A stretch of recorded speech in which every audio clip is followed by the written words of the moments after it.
अध्याय 2। श्री हनुमान जी के साथ शहद की खोज। बाबा मातंग ने वानर की गति से पहाड़ की छोटी से अपने गांव की तरफ का रास्ता तय किया और सुचेता विचेता इस गति से नीचे उतरी जैसे कोई पत्थर गिर रहा हो। वे सब श्री हनुमान जी के आगमन की सूचना अपने कुटुंब को देने के लिए उत्सुक थे। बाबा मातंग खुद को बहुत भाग्यशाली महसूस कर रहे थे। 41 साल पहले जब श्री हनुमान जी का मातंग समाज में आगमन हुआ था, तब बाबा मातंग एक युवा थे। अब उन्हें अपने जीवन में पुनः साक्षात हनुमान जी के दर्शन का सौभाग्य मिल रहा था। इस उत्सुकता और प्रसन्नता में उन्हें पहाड़ से नीचे उतरते हुए समय का बोध ही नहीं हो रहा था। वे थकान तथा निद्रा भी नहीं महसूस कर रहे थे। वे खुशियों के गीत गुनगुनाते हुए तथा मन ही मन अगले दिन होने वाली श्री हनुमान चरण पूजा की तैयारियों का खाका खींचते हुए नीचे उतर रहे थे। बाबा मातंग सोच रहे थे कि जब वे अपने डेरे में पहुंचेंगे तो अन्य लोग खुशियां मना रहे होंगे, क्योंकि सुचेता और विचेता उनसे पहले पहुंचकर सबको ये खुशखबरी दे चुकी होगी। लेकिन जब बाबा मातंग वहां पहुंचे तो पूरी तरह सन्नाटा छाया हुआ था। सब सोए हुए थे। उनका कुत्ता उन्हें देखकर जरूर थोड़ा रिरियाया। सुचेता और विचेता वानरियां बेचैनी में वहां से कुछ दूरी पर इधर उधर कूद रही थीं। बाबा मातंग उन पर चिल्लाए, अरे ओ अज्ञानी आत्माओं, क्या तुम लोगों ने श्री हनुमान जी के आगमन की सूचना इन सबको नहीं दी? देखो सब लोग कैसे चैन से सो रहे हैं। यह श्री हनुमान जी का अपमान है। यद्यपि बाबा मातंग चिल्लाए थे, लेकिन उन्हें आभास हुआ कि उनकी आवाज उनके कानों तक भी नहीं पहुंची। उन्हें ऐसा लगा जैसे वो मूक व बधिर हो गए हों। सुचेता और विचेता भी ठीक इसी कारण इधर उधर बेचैनी से कूद रही थीं। वे अपने सहचरों को श्री हनुमान जी के आगमन की सूचना नहीं दे पा रही थीं। बाबा मातंग ने अधीर होने की बजाय कुछ पल शांति से सोचा। उन्होंने अनुमान लगाया कि उनके बोलने की शक्ति श्री हनुमान जी के अलावा किसी और ने नहीं खींची होगी, लेकिन उन्हें ऐसा कोई कारण ध्यान नहीं आ रहा था कि हनुमान जी उन्हें इस तरह विकलांग करें। उन्होंने अपनी आंखें बंद की और प्रार्थना करने लगे। हे संचार की देवी, मेरी जिह्वा आपका निवास स्थान है। अगर आप रूठ जाएं तो कोई भी मूक बधिर हो जाए। कृपया मुझे बताइए, आप मुझसे नाराज क्यों हैं? सेतु की टिप्पणी। मातंगों के अनुसार हर कार्य या तो किसी देवता द्वारा निर्देशित होता है अथवा किसी राक्षस के द्वारा। वे हर कार्य से पहले उस कार्य से संबंधित देवताओं का आह्वान करते हैं और उनकी उपासना करते हैं। उनकी उपासना एकतरफा नहीं होती। न केवल वे देवताओं से बोलते हैं, अपितु देवता भी उनसे बोलते हैं। यह उनकी सबसे महत्वपूर्ण शक्ति है। जैसे जैसे आप आगे बढ़ेंगे, यह पहलू आपको और भी साफ होता चला जाएगा। संचार की देवी बाबा मातंग के समक्ष प्रकट हुई और बोली, हे बाबा मातंग, आप विश्व की महाज्ञानी आत्माओं में से एक है। भला मैं आपसे कैसे नाराज हो सकती हूँ? मैं तो आपके बोले हुए शब्द पवन देव तक भली भांति पहुँचा रही हूँ। यह तो पवन देव ही बता सकते हैं कि आपके शब्द आगे क्यों नहीं जा रहे हैं। बाबा मातंग ने संचार की देवी को धन्यवाद दिया और पवन देव को आह्वान किया। बाबा मातंग ने पवन देव से अपनी उपासना इस तरह आरंभ की। हे पवन देव, भगवान हनुमान आपके पुत्र हैं। वे 41 साल बाद मातंगों की इस भूमि पर पधारे हैं। मैं यह सूचना अपने समाज के अन्य सदस्यों को देना चाह रहा हूं, लेकिन किसी कारण से मेरी आवाज मेरे कानों तक भी नहीं पहुंच रही है। आप ही हैं जो शब्दों के संचरण के माध्यम हैं। अगर आप हमारे शब्दों को एक स्थान से दूसरे स्थान तक ले जाना बंद कर दें तो हम मूक और बधिर हो जाएं। पवन देव ने उत्तर दिया, बाबा मातंग, क्या आपको तनिक भी आभास है कि आपने कुछ समय पहले अपनी आंखों से क्या देखा है? आप एक नश्वर जीव हैं। आपकी एक दिन मृत्यु निश्चित है, लेकिन कुछ मिनट पहले आपने अपने नश्वर शरीर की इंद्रियों के माध्यम से अनश्वर चिरंजीवी श्री हनुमान से वार्तालाप किया है। वे कोई साधारण मेहमान नहीं है जो आपकी धरती पर पधारे हैं। वे चिरंजीवी हनुमान हैं। उनके आगमन की सूचना का भार वहन करने की क्षमता शब्दों में नहीं है। आप मूक एवं बधिर नहीं हुए हैं। कुछ ऐसे शब्द बोलने का प्रयास करो जिनमें श्री हनुमान जी के आगमन की सूचना न हो।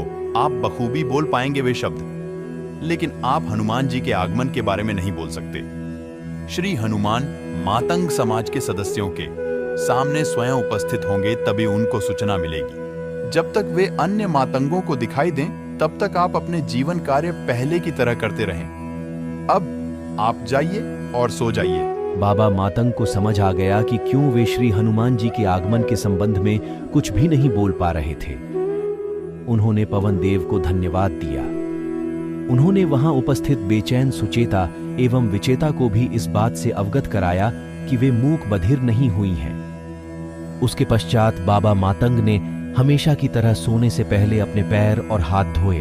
सेतु की टिप्पणी। मातंगों के अनुसार हर कार्य या तो किसी देवता द्वारा निर्देशित होता है अथवा किसी राक्षस के द्वारा। वे हर कार्य से पहले उस कार्य से संबंधित देवताओं का आह्वान करते हैं और उनकी उपासना करते हैं। उनकी उपासना एकतरफा नहीं होती।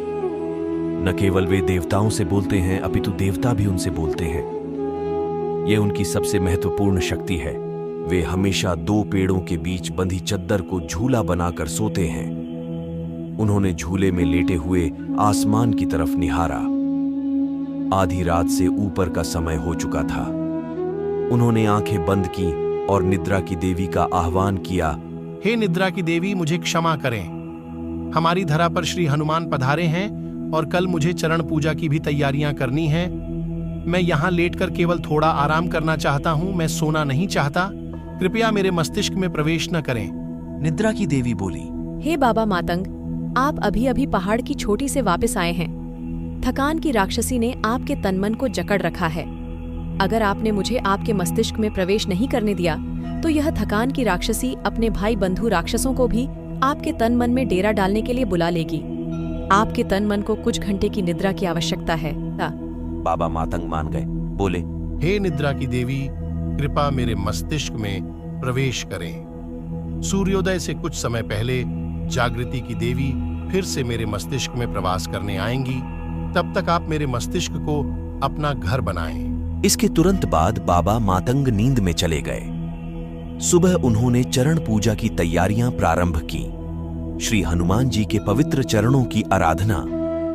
पूजा का स्थान पहले से ही निश्चित किया जा चुका था। हर सुबह बाबा मातंग कुछ अनुष्ठान करके उस स्थान को पवित्र करते थे। चरण पूजा में प्रयुक्त होने वाली सामग्री उन्होंने पवित्र कुंड में रखी थी। मातंगों को मालूम था कि हनुमान जी का आगमन किसी भी समय संभव है। वे लंबे समय से जंगल से पूजा की सामग्री एकत्रित कर रहे थे। बाबा मातंग के शिष्य उर्वा मातंग भी उनके साथ चरण पूजा के स्थान को पवित्र करने के अनुष्ठान में शामिल थे। उर्वा मातंग बाबा मातंग के लगभग हर कार्य में उनके साथ होते हैं। उनकी उम्र यहीं कोई 20 से 30 बरस के बीच में है। बाबा मातंग के शरीर छोड़ने से पहले उर्वा को मातंगों के सभी अनुष्ठान सीखने हैं। उर्वा को अपने पूर्वजों की परंपरागत विरासत को आगे बढ़ाना है। वह बाबा मातंग का पुत्र नहीं है। उसे देवताओं ने बाबा मातंग का उत्तराधिकारी चुना है। जब बाबा और उर्वा मातंग चरण पूजा के स्थान को पवित्र करने का अनुष्ठान कर रहे थे, तब उर्वा ने कहा, आज सूर्य बहुत ही सौम्यता से चमक रहा है। हवाएं भी मंद हैं। बादल ऐसे लग रहे हैं मानो आकाश में फूल बिखरे पड़े हों। मुझे ऐसा प्रतीत हो रहा है कि हनुमान जी हमारी धरा पर आ चुके हैं। बाबा मातंग उर्वा की तरफ देखकर मुस्कुराए। उन्होंने मन ही मन सोचा, तुम धन्य हो बालक। तुम्हारी इंद्रियां ईश्वर से जुड़ी हुई हैं। तुम उचित ही मेरे उत्तराधिकारी हो। बाबा मातंग ने उर्वा को कोई जवाब नहीं दिया और अनुष्ठान में लगे रहे। कुछ समय पश्चात उर्वा पुनः बोला, बाबा, आज आप मौन क्यों हैं? आप क्या सोच रहे हैं? अनुष्ठानों के मध्य में ज्ञान वार्तालाप हमारी संस्कृति का महत्वपूर्ण अंग है। हम पवित्र भूमि पर खड़े हुए हैं। अगर आप श्री हनुमान जी के बारे में बोलेंगे तो वह मेरे लिए बहुत ज्ञानप्रद होगा। अगर बाबा मातंग श्री हनुमान जी के आगमन के विषय में बोलने की कोशिश करते तो वे मूक व बधिर प्रतीत होते। अतः उन्होंने पुरानी बातें छेड़ना उचित समझा। उर्वा, 41 साल पहले जब श्री हनुमान जी इस धरती पर आए थे तो मैं तुम्हारी उम्र का था। उस समय उत्सव बहुत ही बड़े स्तर पर होता था। बहुत बड़ी मात्रा में फल व मायाजें देवताओं को अर्पित की जाती थी। लेकिन इस बार तो हम खुद जीवन के लिए संघर्ष कर रहे हैं। जंगल छोटे हो गए हैं, फल और मायाजे उगाने के लिए अब जमीन भी नहीं बची है। हर चीज का अभाव है। इन अज्ञानी और अहंकारी जंगल से बाहर रहने वाले लोगों ने हमारी जमीन को हड़प लिया है। हमारे अनुष्ठान अब मात्र प्रतीकात्मकता तक सीमित रह गए हैं। उर्वा खुश था कि वार्तालाप शुरू हो गया है। बोला, बाबा, मैं 41 साल आगे की सोचकर परेशान हूँ। 41 साल बाद मैं आपकी उम्र का हो जाऊंगा। उस समय में बाबा मातंग कहलाऊंगा। सारे जंगल खत्म हो जाएंगे। मायाजे और फल उगाने के लिए एक हाथ जितनी भी जमीन न होगी। क्या उन हालातों में श्री हनुमान जी हमारी धरा पर आएंगे? मुझे तो लगता है कि अभी उनका आखिरी बार आगमन होगा। बाबा मातंग को उर्वा के मुख से ये शब्द सुनकर बहुत पीड़ा हुई। वे बोले, इससे पहले कि ऐसी कोई परिस्थिति आए, यह संसार ही नष्ट हो जाएगा। हम मातंग भविष्य में नहीं जीते। हमारा इतिहास वैभवशाली है और हमारा भविष्य भी समय के अंत तक वैभवशाली रहेगा।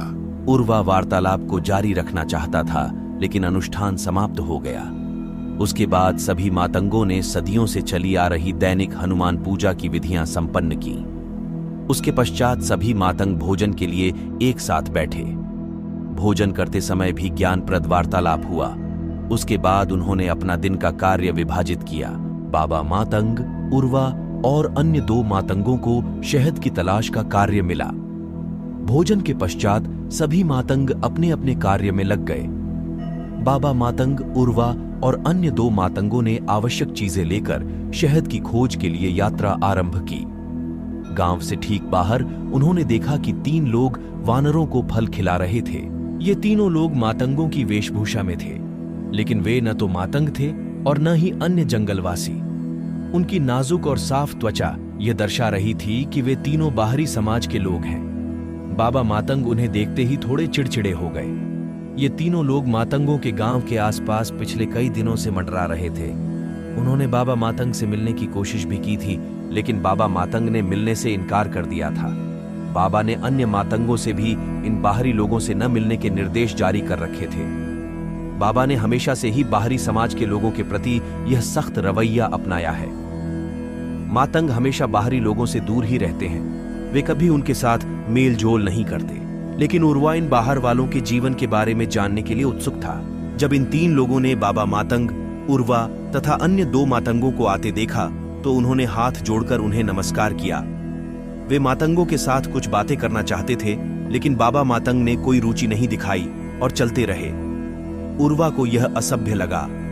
वह उन बाहर वालों के साथ बातचीत करना चाहता था, लेकिन बाबा मातंग की मर्जी के खिलाफ नहीं जा सकता था। वह उन बाहर वालों की तरफ मुस्कुराया और चलता रहा। उर्वा ने बाबा मातंग से पूछा, बाबा, आप उनसे इतने क्रोधित क्यों हैं? क्या हमें उनसे कम बात करके उनसे ये नहीं जानना चाहिए कि वे क्या चाहते हैं? मैं मानता हूं कि इन बाहर वालों ने हमारे जंगल का नाश कर दिया है और हमें अपनी रोजमर्रा की चीजों के लिए भी तरसा दिया है, लेकिन उससे हमारी दिव्यता का तो ह्रास नहीं होना चाहिए। हमें उन पर इस तरह क्रोधित नहीं होना चाहिए। बाबा मातंग ने उत्तर दिया, उर्वा, अगर राक्षस मेरी संस्कृति पर आक्रमण करने आएंगे तो मैं यहाँ मुस्कुराते हुए सब कुछ नहीं देख सकता। मुझे राक्षसों को दूर रखने के लिए क्रोध दिखाना जरूरी है। लेकिन वे राक्षस नहीं हैं बाबा, और वे दूसरे बाहर वालों की तरह नहीं हैं। उनके पास कोई यंत्र भी नहीं है, कैमरा आदि।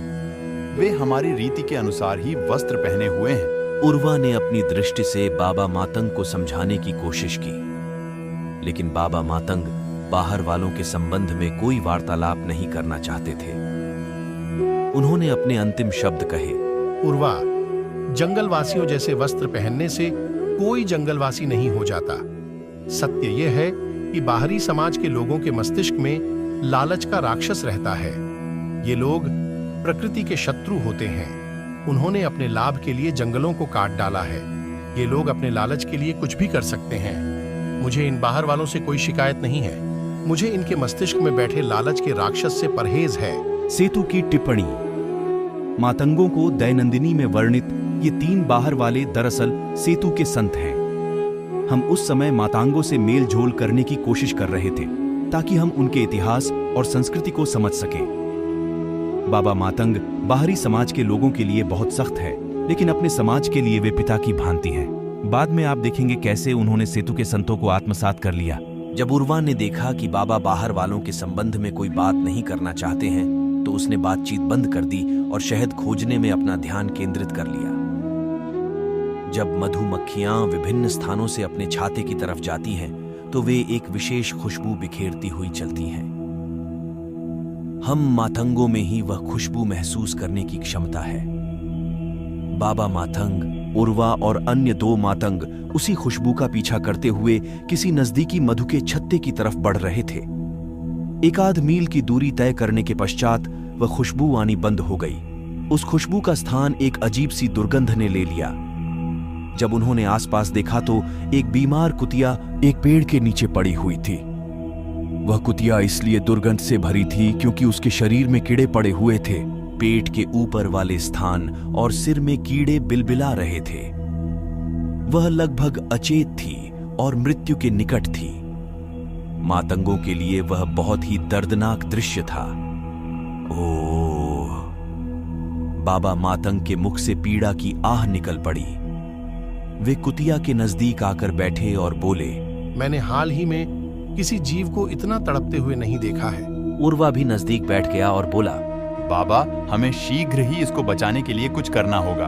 बाबा मातंग ने अन्य 2 मातंगों को जंगल से जहरीली जड़ी बूटियां और जल लाने के लिए भेजा, ताकि जहरीली बूटियों से कीड़ों को बाहर निकाला जाए। वे दोनों मातंग बाबा के निर्देशानुसार बूटियां व जल लाने निकल गए।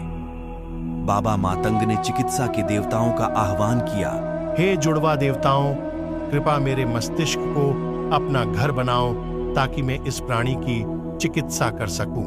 फिर उन्होंने उर्वा की ओर मुड़कर कहा, उर्वा, हम अपने गांव से मधु की खोज में निकले थे। हमें नहीं भूलना चाहिए कि यही हमारा प्राथमिक कार्य है। तुम इस प्राणी की चिंता मत करो, इसकी चिकित्सा मेरी जिम्मेदारी है। तुम मधु की खोज जारी रखो। जब तुम्हें मधु मिल जाए तो ध्वनि संदेश भेजकर हमें भी सूचित करो। उर्वा मधु की तलाश में निकल पड़ा और बाबा मातंग अपनी आंखें बंद करके उस कुतिया की आत्मा से संपर्क साधने लगे, ताकि आत्मा कुतिया का शरीर छोड़कर तब तक न जाए जब तक औषधियां और जल न आ जाएं। उन्होंने प्रार्थना की, हे आत्मा, अपनी इस कुतिया की देह को बनाए रखो। जब मेरे साथी औषधियां ले आएंगे तो मैं इन घावों को ठीक कर दूंगा। आपकी यह देह पुनः स्वस्थ हो जाएगी। लेकिन 2 मातंग जो औषधियां लाने गए थे, वे बहुत समय पश्चात भी वापस नहीं लौटे। बाबा ने खड़े होकर उन्हें जोर से पुकारा, हे मातंगो, तुम लोग कहां हो? क्या तुम्हें औषधियां मिल गई हैं? इतना विलंब क्यों है? कोई जवाब नहीं आया। बाबा मातंग ने जंगल के पक्षियों से आग्रह किया कि वे उनका संदेश उनके बिछड़े हुए 2 मातंग साथियों तक पहुंचाएं। पक्षियों ने चहचहाना शुरू किया। एक पक्षी से दूसरे पक्षी तक, दूसरे से तीसरे पक्षी तक संदेश पहुंचा और अंत में दोनों मातंगों का पता लग गया। पक्षियों ने सूचित किया कि उन 2 मातंगों के साथ कुछ असाधारण घटित हो रहा है। वे दोनों करीब 1.5 मील दूर या तो मरे हुए पड़े हैं या अचेत हैं। बाबा मातंग यह सूचना पाकर चकित रह गए। वे उस स्थान की तरफ तुरंत दौड़ना चाहते थे, लेकिन कुतिया को भी उस हालत में छोड़कर जाना उन्हें उचित नहीं लगा। उन्होंने उर्वा को जोर से पुकारा, अरे ए उर्वा, उर्वा। लेकिन अब भी कोई जवाब नहीं आया। फिर से पक्षियों की सहायता ली गई, लेकिन वे भी उर्वा का पता नहीं लगा सके। यह बाबा मातंग के लिए 3 तरफा त्रासदी थी। पहला, उनका शिष्य उर्वा कहीं गुम गया था। दूसरे, 2 मातंग जंगल में कहीं अचेत पड़े हुए थे। और तीसरा, एक कुतिया मौत की कगार पर थी और बाबा मातंग बेबस थे, चाहे वो एक आवारा कुत्ता हो या उनका अपना पुत्र। एक मातंग जंगल के सब प्राणियों से समान रूप से प्रेम करता है। बाबा मातंग के लिए उस कुतिया को उन हालातों में छोड़कर जाना आसान नहीं था। उन्हें ऐसा लग रहा था जैसे वे अपने पुत्र को मृत्यु शैया पर छोड़कर जा रहे हों, लेकिन अन्य कोई रास्ता भी नहीं था। बाबा मातंग ने कुतिया की आत्मा से क्षमा मांगी और उस स्थान की तरफ दौड़े जहां 2 मातंग बेहोश पड़े हुए थे। पक्षियों ने चहचहाते हुए बाबा मातंग को रास्ता दिखाया।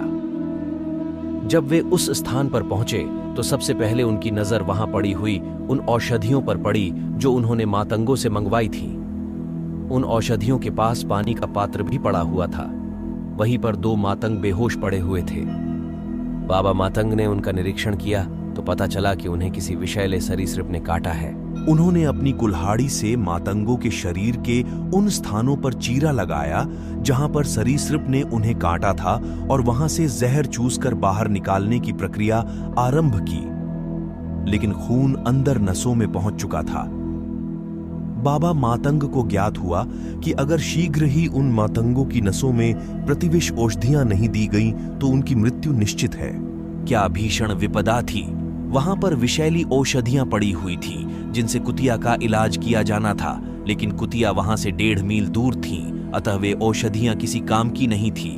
उन मातंगों के लिए ऐसी प्रतिविष औषधियां चाहिए थी जो उनके शरीर में फैल चुके विष के प्रभाव को कम कर पाती।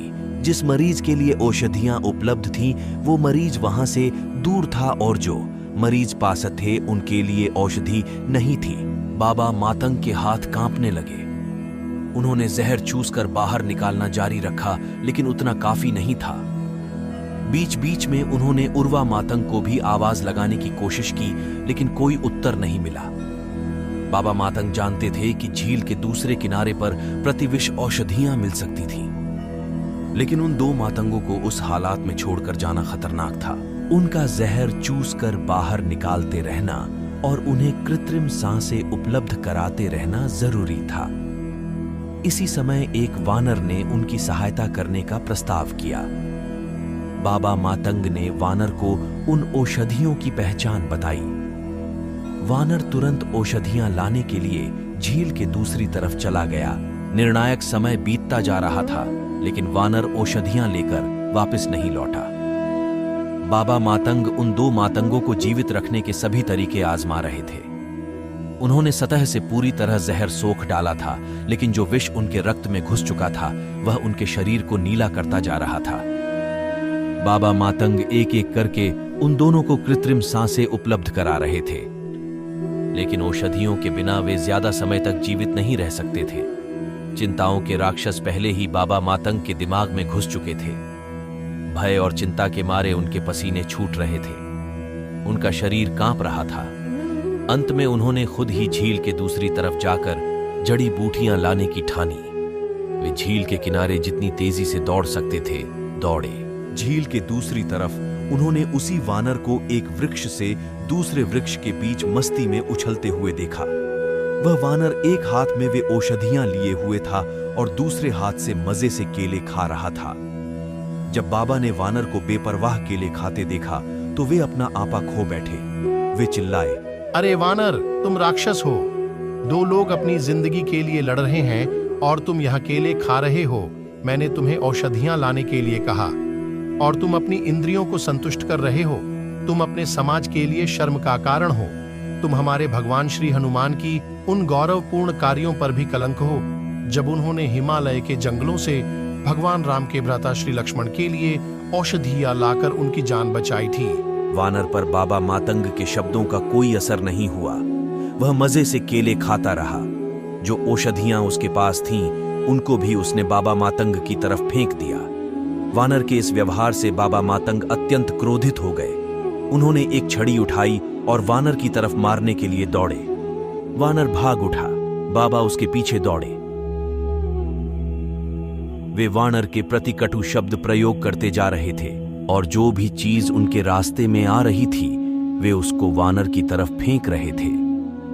एक के बाद एक 3 त्रासदियों ने बाबा मातंग को अंदर से हिलाकर रख दिया था।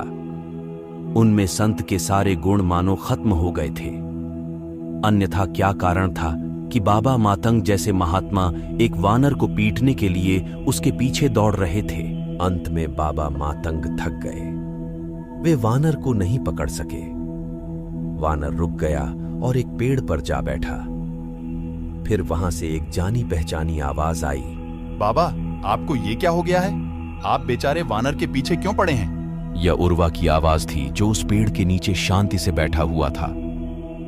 बाबा मातंग चिल्लाए, तुम यहाँ क्या कर रहे हो उर्वा? मैं तुम्हें पुकार रहा था, तुमने उत्तर क्यों नहीं दिया? तुम्हारे 2 मातंग भाई मृत्यु से लड़ रहे हैं और तुम यहाँ शांति से बैठे हो।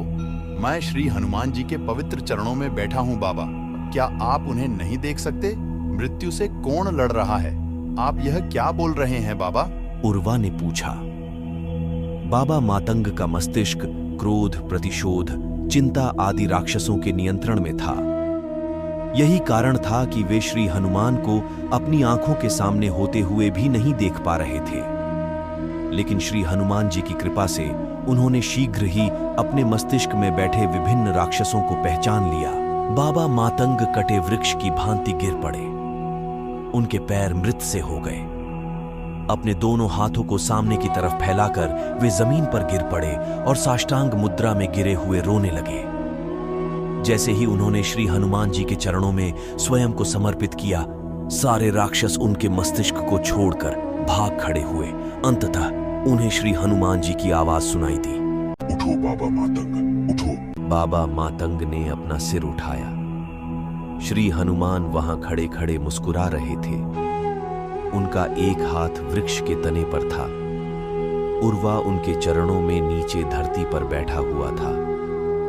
बाबा मातंग ने पुनः साष्टांग प्रणाम किया और बोले, हे श्री हनुमान, मेरे दो मातंग भाइयों को किसी विषैले सरीसृप ने काटा है। कृपा उनकी जान बचाइए।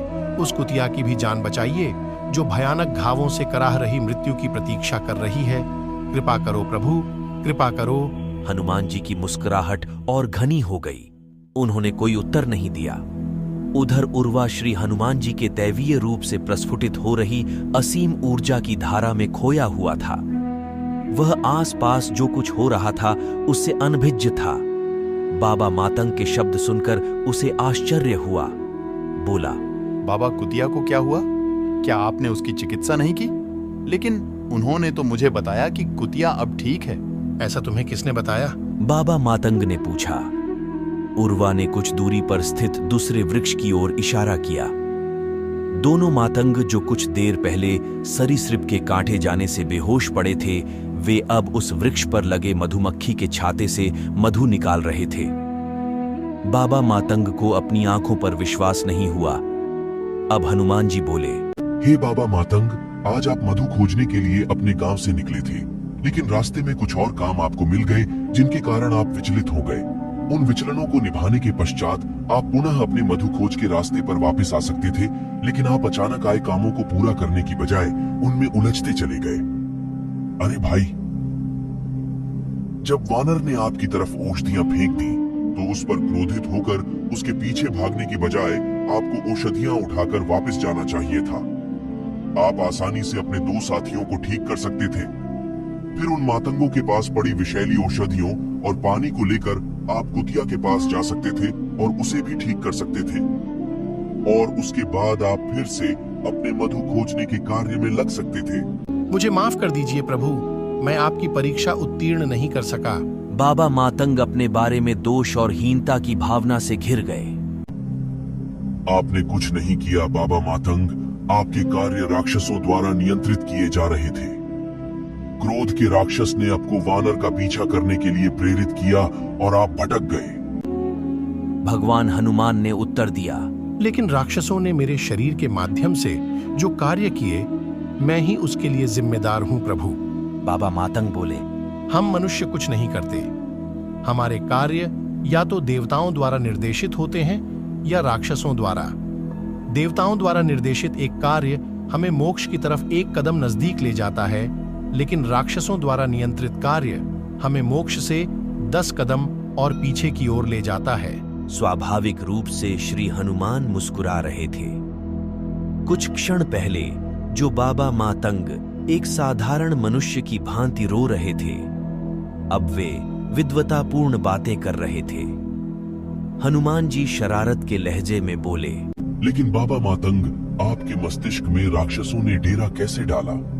भला आप तो मातंग है और मातंगों में भी श्रेष्ठ बाबा मातंग हैं। कैसे आए क्रोध और प्रतिशोध के राक्षस आपके मस्तिष्क में? बाबा मातंग बोले, परिस्थितियों पर भी बहुत कुछ निर्भर करता है प्रभु। मैं तो परिस्थितियों की भूल भूलैया में भटक गया था। एक परिस्थिति दूसरी में बदलती चली गई। कोई भी चिंतित हो सकता था, और जब चिंता नाम का राक्षस मस्तिष्क में आ बैठता है तो अन्य राक्षस अपने आप आ जाते हैं। क्रोध, प्रतिशोध और भय के राक्षस परिस्थितियों के कारण आ घुसे थे। भगवान हनुमान ने पूछा, तो आपके मन में उन लोगों के प्रति कटु भावनाएं क्यों हैं जो जंगल से बाहर रहते हैं? उनके मस्तिष्क में लालच और स्वार्थ का राक्षस भी तो परिस्थितियों के कारण कुंडली मारे हुए हो सकता है। क्या आपने ऐसा सोचा है? उर्वा, जो यह वार्तालाप बड़ी तन्मयता और जिज्ञासा से सुन रहा था, वह बीच में ही बोल पड़ा। मासूम उच्चारण में बोला, हे प्रभु हनुमान जी, मैं भी ऐसे ही सोच रहा था। जन्म के समय तो हर मनुष्य एक समान ही होता है। स्वयं बाबा मातंग ने मुझे सिखाया है कि आत्मा मोक्ष प्राप्त करने के लिए देह धारण करती है। अगर मनुष्य का हर कार्य देवताओं द्वारा निर्देशित हो तो मोक्ष प्राप्त होता है। हम मातंग यहाँ एकांत में शांति से रहते हैं, लेकिन जंगल से बाहर के लोग उथल पुथल भरे माहौल में रहते हैं। यही कारण है कि हमारे ज्यादातर कार्य देवताओं द्वारा निर्देशित होते हैं, किंतु उनके कार्य स्वार्थ और लालच के राक्षसों द्वारा निर्देशित होते हैं। लेकिन ये लोग भी आपके भक्त हैं। मैंने उन 3 मनुष्यों के हाथ में आपकी और भगवान राम की मूर्ति देखी है। मैंने उनके चेहरे पर दिव्यता के दर्शन किए हैं। मैं भी बाबा मातंग को कह रहा था कि हमें उनसे इतनी कठोरता से व्यवहार नहीं करना चाहिए। हे प्रभु, अगर आप चाहते हैं कि हम मातंग उन लोगों के साथ मेल जोल करें तो हम करेंगे। मैं आपके भक्तों के प्रति इतना कठोर व्यवहार करने के लिए आपसे क्षमा मांगता हूं। मैं उन्हें हमारे दैनिक कार्यों में सम्मिलित होने का आमंत्रण दूंगा। मैं उनके द्वारा चरण पूजा के लिए दी जा रही भेंट भी स्वीकार करूंगा। बाबा मातंग ने दोनों हाथ जोड़कर कहा। भगवान हनुमान ने यह वार्तालाप इन शब्दों के साथ समाप्त किया। हे बाबा मातंग, मैं आपको अपना एकांत त्यागने के लिए नहीं कह रहा हूँ। अपने समाज के लिए पिता स्वरूप होने के नाते आपका कठोर व्यवहार उचित भी है। सभी मातंग अपने जीवन में मोक्ष प्राप्त करते हैं क्योंकि उन्हें इस शांत, एकांत और अनुकूल वातावरण में अपनी जीवन साधना का अवसर मिलता है। यह आपका कर्तव्य है कि आप इस अनुकूल वातावरण की रक्षा करें, लेकिन बदलते समय में आपको हर वस्तु को पूर्णता के परिप्रेक्ष्य में देखना चाहिए। दैवीय योजनाएं और आपका मस्तिष्क एकरस होने चाहिए। आपका हर निर्णय आपके अनुभवों के आधार पर होना चाहिए, जिसमें आज के अनुभव भी सम्मिलित है। बाबा मातंग और उर्वा बाद में मधु इकट्ठा करने के अपने कार्य में लग गए। इस घटना के बाद 4 मातंगों, बाबा उर्वा और अन्य 2 जो मधु की खोज में आए थे, और 3 वानरों, सुचेता, विचेता और उनका बालक, को श्री हनुमान जी के आगमन का बोध हो गया था। हनुमान जी की लीलाओं का यह अध्याय यही समाप्त होता है।